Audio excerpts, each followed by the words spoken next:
Welcome to the Red Sneaker Writers Podcast.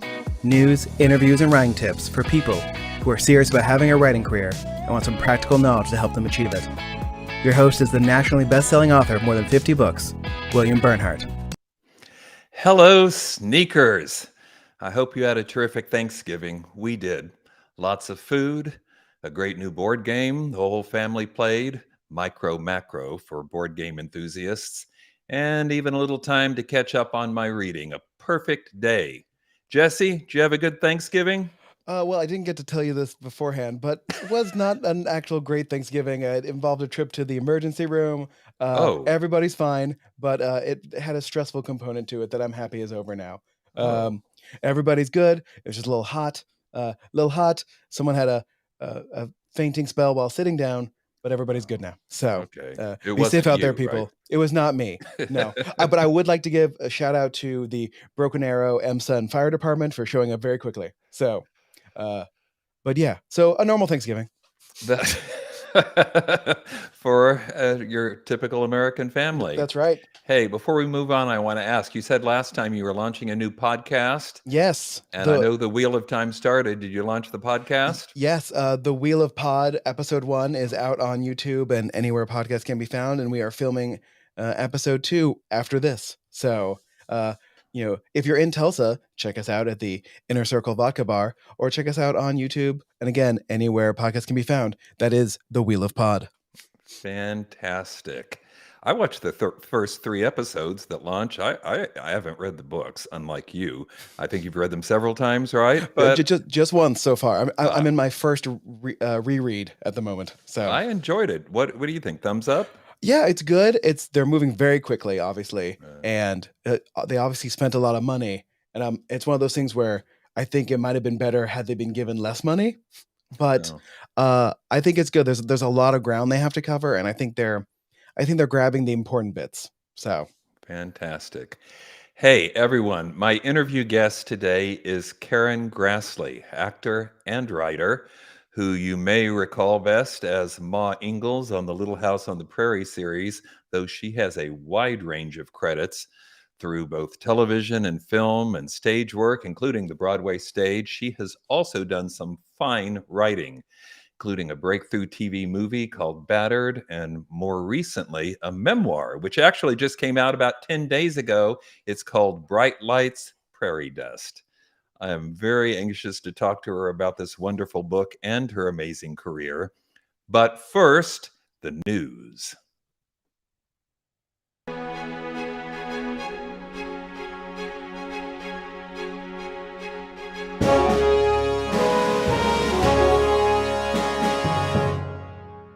The big lead story this time is, of course, that Spotify, purveyor of much audio content, usually streaming music and podcasts, has acquired Findaway Voices, which is a leading audiobook promoter platform, I guess you'd say, distributor. You've heard me talk about them before. I use Findaway Voices for most of the books that we produce.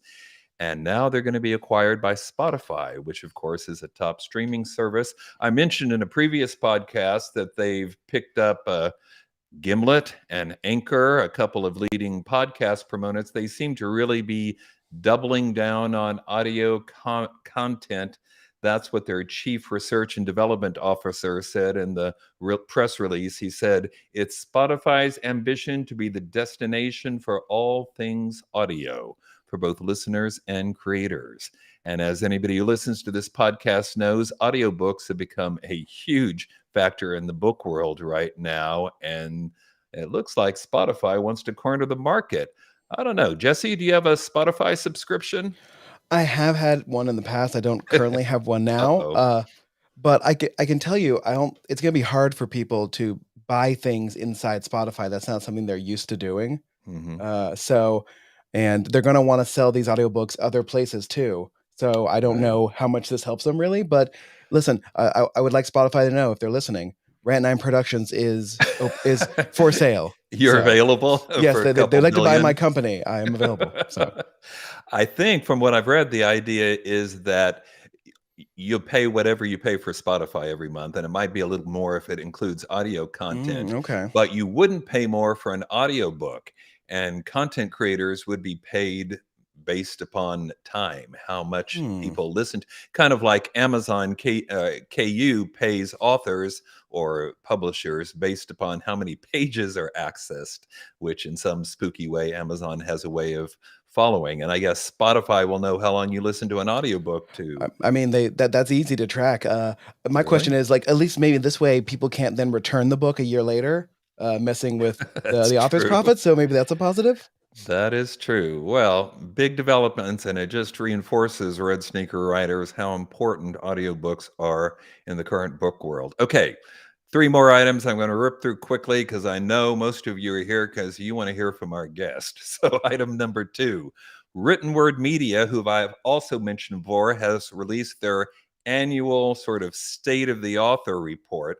Last year, you may recall, they focused on income groups, breaking people down by more successful, less successful. So basically, you could see what do the most successful authors do so that I can go do it too. This year, they focused on the state of indie authorship and also have some very interesting things to say about the trends and what's going on now, what genres are working and what aren't, and where people are making the most money, selling the most books. So if you're interested in that, go check it out. The State of Indie Authorship in 2021.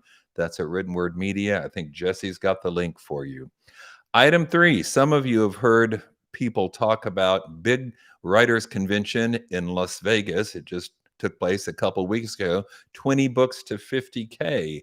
I just wanted to mention that if you weren't able to get out there this year or any year, all the presentations, all the spoken presentations and panels have now been posted online at YouTube. So you don't have to go anywhere.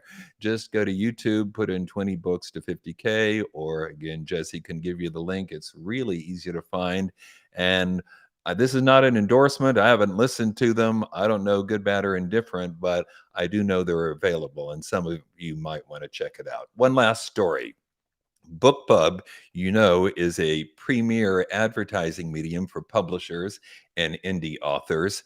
Getting a BookBub deal is a special thing that usually boosts sales because so many people subscribe to the BookBub newsletter. Well, for the first time, they've released some of the data they've collected over many years of serving readers and people who have made accounts at BookBub. So it's possible that this survey tilts a little bit toward the most, aggressive, the most voracious readers.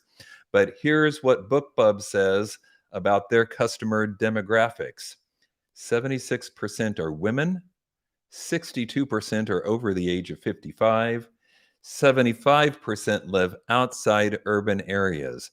Well, anybody who's been in the book world for a while, it's not a big surprise to hear that most book readers and book buyers are women, but I'm not sure I would have guessed 76% or that I would have put the cutoff, 62% over 55.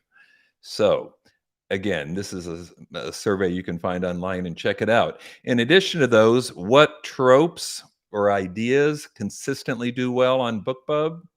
Settings in small towns, women in World War II, Gothic vibes, submarines, children in peril, and animal nonfiction books. All of those are trending right now. All right, if that interests you, check it out. But I want to bring on our guest, who I'll just point out is an adult woman who has written a new memoir about a show that was definitely set outside urban areas and featured a lot of animals and occasionally even children in peril. Karen Grassle, are you with us? I am here. Thank you so much for joining us on the podcast. It's a real pleasure to have you here. Thanks, Bill. Thanks for having me. All right, traditional first question, because I know you are a writer and take that seriously. If you could give writers one piece of advice, you could probably give lots, but if you could give one piece of advice, what would it be? Keep writing. Yeah, don't stop. Yeah, don't give up. Stay open for what it might be about.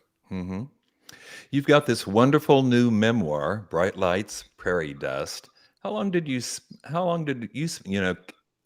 obviously you kept writing because you finished it. How long did that project take? I would say 10 years. Really? From when you Yeah. started actually writing it? Yeah, because I didn't know what I was doing. And and I wasn't sure where it was going. Uh-huh. And so I didn't have a map or an outline. Mm-hmm. And I had a lot to learn about what is a memoir and about what is my story. And I had so many themes I was interested in and so many different interests in my life. So, sorry, trying to find my way through all that and Mm-hmm. bring a reader with me was a big challenge. And then, of course, Bill, I was also taking time off to do a play or to do an independent movie or to just live. Right. I wasn't constantly working on it, but it was constantly somewhere in my Right. mind. Yeah, I know that feeling. So why now? Or maybe I should say now, why the last 10 years that you've been working on the book? What made you decide this or caused you to decide this is the right time to tell my story? Well, I was semi-retired. I had moved to the San Francisco Bay Area. I had a lot of downtime and very few friends Hmm. because I had left so many of my friends behind. And this allowed for a kind of silence and for memories to just emerge. Mm-hmm. And they were powerful. So I began to write them down, and then that led me to writing classes in memoir, and then to a writing circle that we formed to support each other. Mm-hmm. There are 10 of us. And it's phenomenal because we've now been writing together about 11 years. Wow. 10 Yeah. people in your group, and you Mhm. met them at a college or Yes, uh, through the Osher Lifelong Learning Institute. mm-hmm. We took some classes in memoir there, and that started us off. And now not everybody writes memoir. Some people are writing fiction, some people Mm-hmm. are writing other things, but that got us started. I know a lot of people listening to this, though, are interested in memoir. We host an annual writers' conference, too, WriterCon. A significant number of the people there are working on their life story. And so I think they'd be interested. What are some of the things you picked up when you took the course or working with other people who were dealing with memoir? Well, the most important thing that I learned was that every single successful memoir is different than every other memoir. But is that So, helpful? well, in a way, it is. It's Yeah. liberating because you don't have to follow a format like a crime novel. Uh, Right, right. you know, you have a lot of freedom within that. But as you say, freedom can be a trial too, because what do you do? I can remember sitting here on the floor with all these different scenes and all these different themes. And I think this was an Annie Lamott exercise Yes. where you put them like lily pads all around the floor, and then you put all the scenes in the different piles. Well, it was fun doing it, but I didn't get very far towards figuring out what I was doing. But I was willing, to keep going down these different exercises and paths to see what I could find, Mm-hmm. and then to get readers who would give me notes and then go back and work again. So you read bird by bird, I'm guessing. Oh, yeah. And you got other set of eyes to help you with it, give you feedback. That's pretty invaluable, I think, for all writers in any stage of the Yes, career, don't you think? absolutely. Yeah. Good to have a support group. I got to make the point, though. This is wonderful as this memoir is. This is not your first attempt at writing. And in fact, in the book, you talk a lot about the TV movie Battered. which was pretty it was groundbreaking for the time. Can you talk about that a little bit? Yes, my friend Cynthia Lovelace Sears and I wanted to write a movie of the week. In the 70s, there were a number of networks. Well, there were 3 networks, Right. but there were a number of them doing these socially conscious movies that would play from 9 to 11 on weeknights. And we wanted to write one of those. Mm-hmm. And while I was out on tour to promote Little House,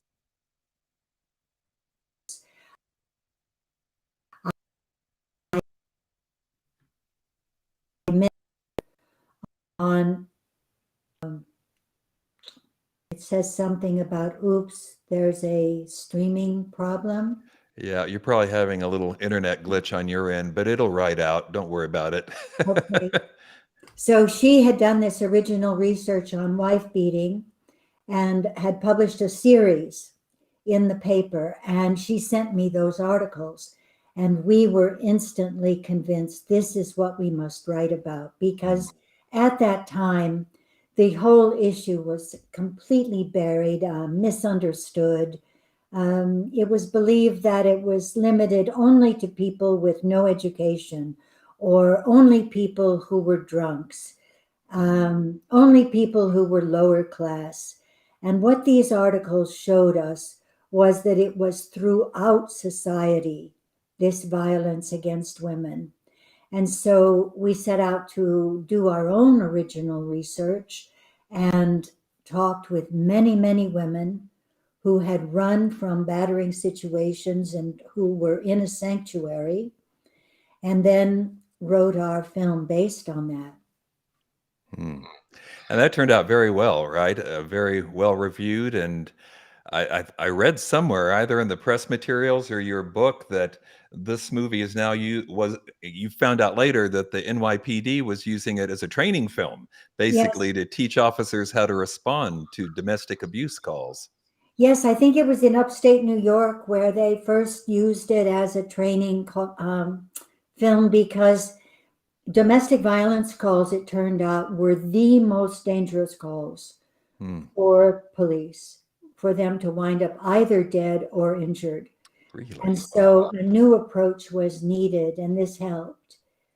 And then also we got to lobby for legislation to help support shelters for battered women. So that was marvelous. Fantastic. That's in California, I'm guessing? Oh, no, that was in D.C. Oh, Barbara Mikulski was a congresswoman at the time, and she was working on this in her committee, and they did get that passed.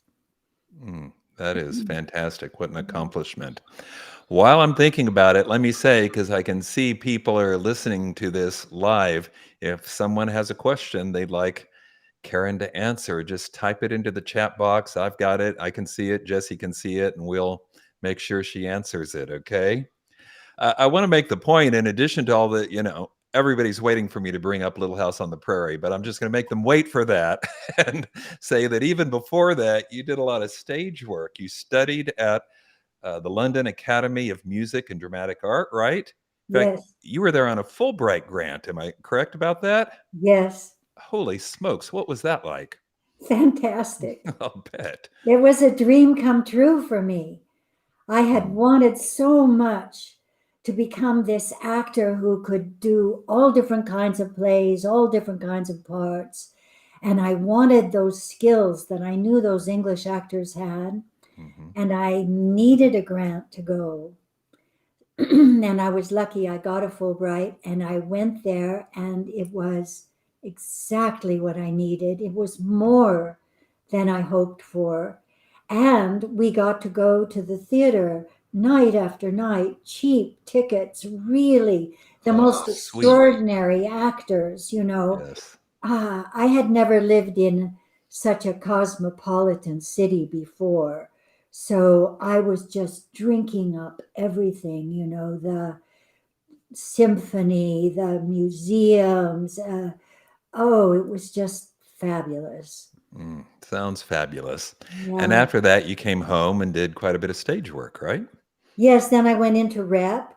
And then after rep, I wound up in New York thinking that I was going to go right back out to another rep company, but that didn't work out.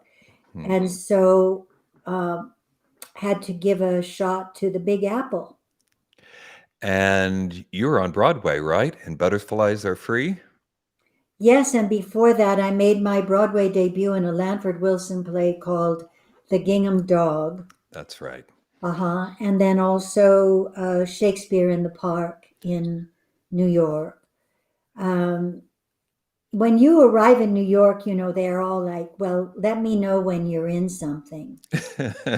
So you go out and you do stock, you do rep, you do all these different kinds of jobs all over the country, and you hang on for that job in New York so you can drop them a line and say, okay, I'm in something now, come and see it. Yeah. And did they? They did. That sounds terrific. Did you have favorite Shakespearean characters? What were some of the parts you played? Oh, I was very lucky as a young woman. I got to play a lot of Shakespeare's heroines. I played Rosalind, I played Ophelia, I played Lady Percy, Lady Mortimer, Helen of Troy. And in Shakespeare in the Park, I got to play what they call the Female Hamlet God, I can't think of the name of the play now. You weren't playing Hamlet, but you were doing a female equivalent? The part is referred to as the female Hamlet because she has such a broad range of in her character. And the play is Cymbeline. It's not very well known. Except when you played it, I'm sure. And then I don't know about that, Phil. Hey, you did Shakespeare in the Park. In New York. You can brag a little bit, I think. Well, I'm very proud of my association there. I was a great fan of Joe Papp, and I was able to work with these wonderful actors like Christopher Walken and Sam Waterston, just marvelous, marvelous actors. Fantastic. Well, sometime in the process of your career, when I think you were doing stage work primarily, somehow this involvement with A Little House on the Prairie came along. How did that happen? Well, it came along because I was brought out to California to do an independent movie, and the movie fell through. And I landed here broke. I had spent a lot of my savings the year before doing Shakespeare in England in this small company. And I thought this movie was going to be my saving grace, but it was not. It lost its financing, and there I was sleeping on my parents' couch in California. And I found this extremely humiliating. And I thought I better go back to school and find another profession. I mean, this is ridiculous. And how am I going to do that? Well, I better get a little TV work. That'll pay for my tuition. Right. So I got some new photos and I went to the agency, and the next thing I knew, they called and said, well, we want to send you up on this new series with Michael Landon. And I said, which one of the brothers was he? Because I wasn't too much on Bonanza. Right. I wasn't too much into pop culture then. Right. And I was like, oh, okay, Little Joe, yeah. And they said, well, he's becoming a good director. So then I went to meet on it, and the next thing, I was cast. Really, quite. And you did other television work too. I seem to recall a Gunsmoke and maybe some other things in there, right? Oh, sure. After the pilot, Victor French had the opportunity to direct his very first show. And he cast me along with some other wonderful actors in that episode of Gunsmoke. It was their last year.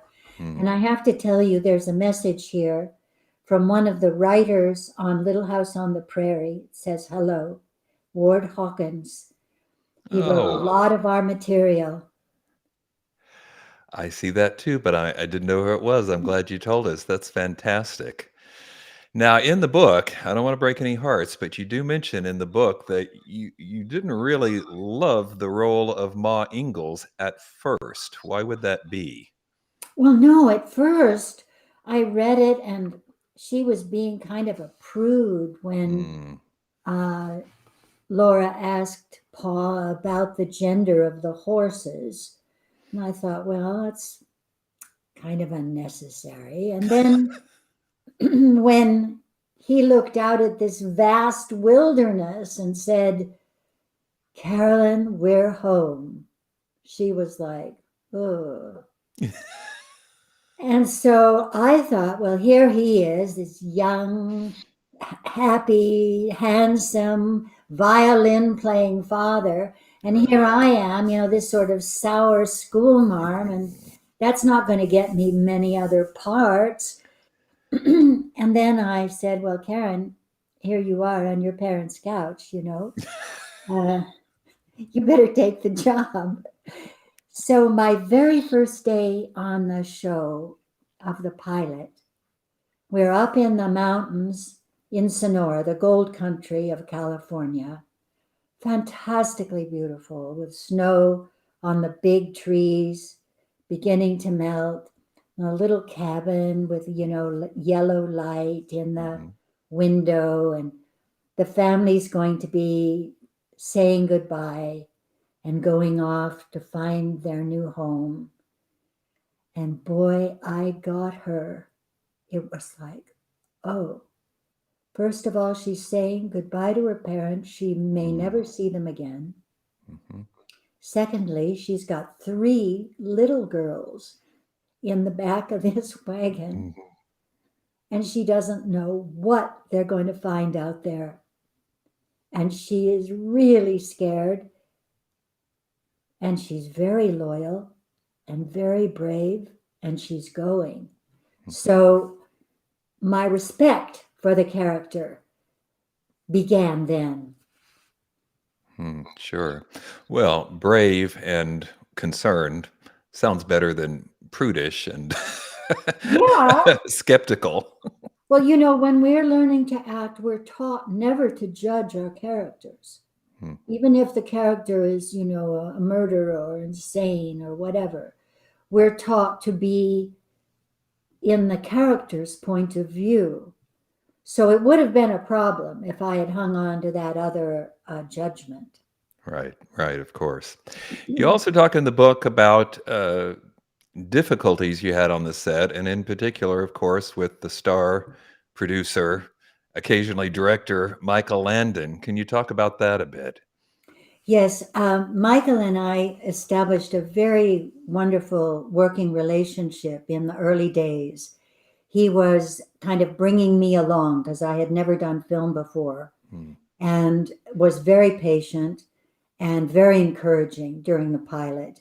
And then during season 1, because we were working with children, frequently at the end of the day, the kids would have gone home, and he and I would sit in our director's chairs and smoke cigarettes and rewrite the scene or improvise or, talk through what the character might do or how they might say it.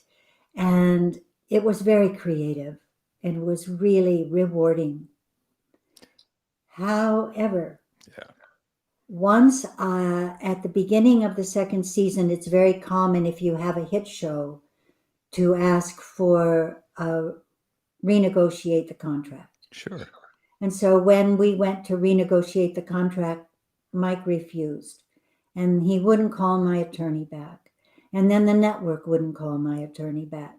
And then he began to take me aside at work and say, well, your character's not that popular, so they don't want to give you a raise.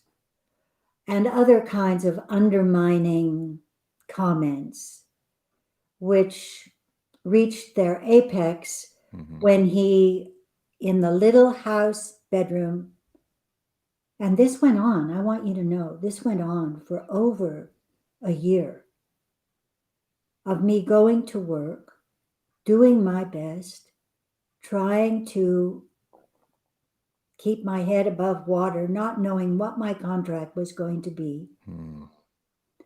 And then finding myself sitting in that little house bedroom where we did those charming popcorn scenes. It was really, people loved those scenes. Right. And Mike chose to make these awful, filthy jokes about the female anatomy. And I was just there.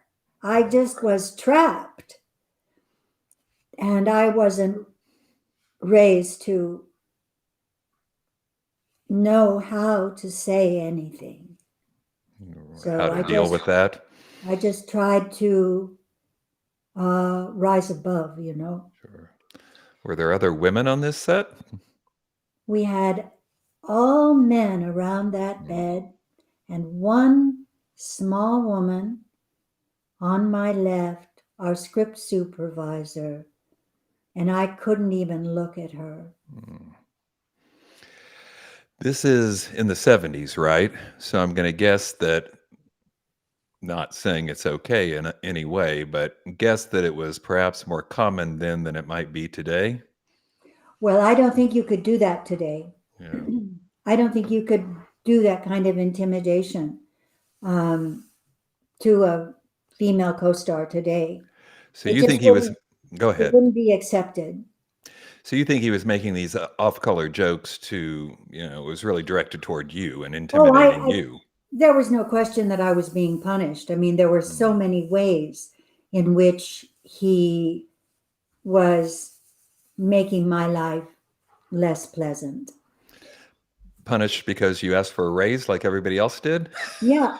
No. Well,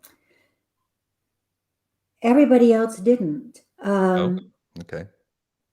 It was very common on other shows, yes, and then they renegotiated and they settled them. In our case, one of the little girls was kept home by her mother, and they said, that was how they renegotiated.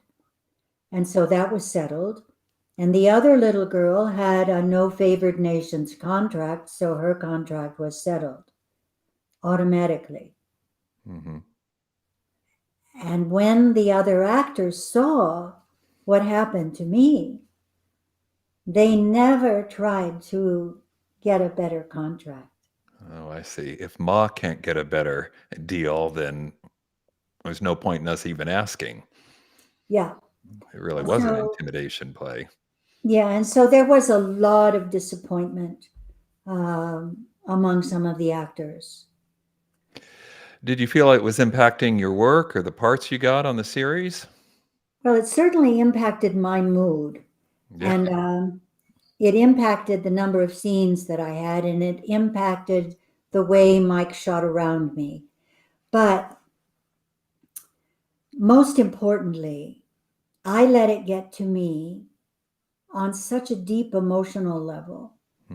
And I was drinking, and this gave me a reason to drink more and to feel self-pity and to just mire myself in the black hole and say, well, you'd drink too if you had this problem, and justify myself.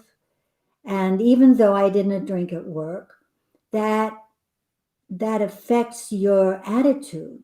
Sure. And if you have a hangover, it affects how you feel. So while I tried to do my very best work, I still feel that once I stopped drinking, I owed them a lot of good work. You're also very open and breathtakingly honest in the book, not only about alcohol, but also dealing with depression. which one may have fueled the other, and alcoholism in your family. When did you start to think, this is a problem? Depression? Either one. Yes, let's say Depression. depression. I started seeking treatment when I was only 19. Mm. I had my first real treatment when I was about 21, and I had long-term serious treatment when I was living in New York, when a Jungian analyst took me on, and I worked with her for about 5 years and did some very deep work, and I think it really benefited me tremendously and kept me really alive long enough for me to find the kind of support that you find when you quit drinking. So the treatment was kind of hand in hand for alcoholism as well. When I was in New York, I wasn't drinking that much. Occasionally, I'd go out someplace nice or a party and get in trouble, drink too much, but it wasn't any kind of regular thing, so I didn't identify it. So that started in California? Or was it while you were on Little House that it started to become more of a problem? It was worse when I got on Little House because I was making more money. And so I had more wine. I'm not kidding you. Yeah. I mean, I lived so frugally when I was in New York. There would be like 2 beers in my refrigerator. I mean, you just don't get in too much trouble with that. No. And you probably weren't living with your parents anymore either, right? Right. I see. You were on Little House. That is 8 seasons. Am I remembering that correctly? That's absolutely right. And then I think there were some movies even afterwards, right? Some Yes, television after films. that, I did quite a lot of movies of the week and episodic shows, and went off and did some plays. Okay, I've asked you about all of that kind of downer stuff. What are some of the happier memories you have from the Little House on the Prairie experience? Well, one is just working with those children. I'm very fond of children, and I didn't have children of my own. And so for me, that was a great thing to be able to be around them and be playful with them, and, maybe sometimes give them a little boost. So that was a blessing. And then, Scotty McGregor and I became very good friends, and we were both passionate about our acting, but also supportive of each other as women in a situation that was basically a man's world. It was really, a lot of those guys came from Bonanza, so it was really a kind of man's world. And she and I bolstered each other. And then I also had the excellent friendship of Carl Swenson, who played the miller. And he was so smart. He always was interested in something new. So, sometimes actors can get very mired in acting and show business. And so Carl always brought in other interests, and I liked that. Sure. I couldn't help but notice that one of the endorsements on this book is from Melissa Gilbert. So I'm guessing you're still in touch. Well, we're very lucky. I mean, this show is still on the air, and we're heading now toward the 50-year anniversary. That must be nice. Well, it's very odd. Who could predict this? Right. And so there are all these Little House on the Prairie and Laura Ingalls Wilder sites and museums, and they like to invite us to come to sign autographs and to bring fans there. And that gives us an opportunity to have wonderful reunions and catch up with each other. Like a Star Trek convention, except it's Little House, right? Well, except it's not a convention. It's a smaller event, which gives us a lot more freedom. That sounds terrific. Yeah. We got a question here from someone watching this on YouTube. She's asking, did you keep a journal during Little House? It was too hard. I had Too too, busy? the hours. I kept a journal off and on most of my life since I was about 13. But during Little House, I have a very full calendar, a very full telephone log, and these were helpful to me when it was time to write the memoir, because I could remember when the legislation passed because George Miller's office called me to let me know, or something like that, Mhm. The calendars were helpful. But unfortunately, I just couldn't do a journal. I mean, the hours just were pummeling me. Sure. So you had to recreate this from memory when it came time to write the book. Yeah. Hmm. But you spent 10 years on it, so I guess you had time to pull those memories back, right? Well, some of it was extremely vivid. Can we talk let's talk about writing a little bit. I mean, did you have yeah, I know you were doing plays and whatnot, so probably didn't write every day, but when you were writing, did you have a process? Did you get up early in the morning and write? Or are you more of a night owl, or how did that work? When I was younger, I would write late at night and I had to be inspired and things like that. But when I got really interested in the writing, I put myself on a schedule, and I'm not an early riser. I wake up, I journal, write down my dreams. I read something on a spiritual basis, and I meditate. And then I eat, and then I go to the computer. Well, actually, I wrote the whole thing on yellow pads, but I can't do Really? that anymore. My fingers have rebelled. Uh, So now I go to the computer. And it started out where I put myself on a little schedule of 2 hours, 3 days a week. mhm. And then I had the one day with my writing circle. So that gave me 4 days. And then as it built, there came a time when I found myself working in the weekend and working more hours. And it just became, it had its own momentum. Mhm. Mhm. Well, it paid off. I've been online, and the reviews of this book are extraordinary. People are very excited and very impressed with what you've done here. So, if you had and you can answer this about acting or writing, you decide. But if you could travel back in time, is there something you've learned along the way? What's your I wish I'd known then? What would you tell the young Karen that you know now? When I was growing up, parents didn't praise their own children.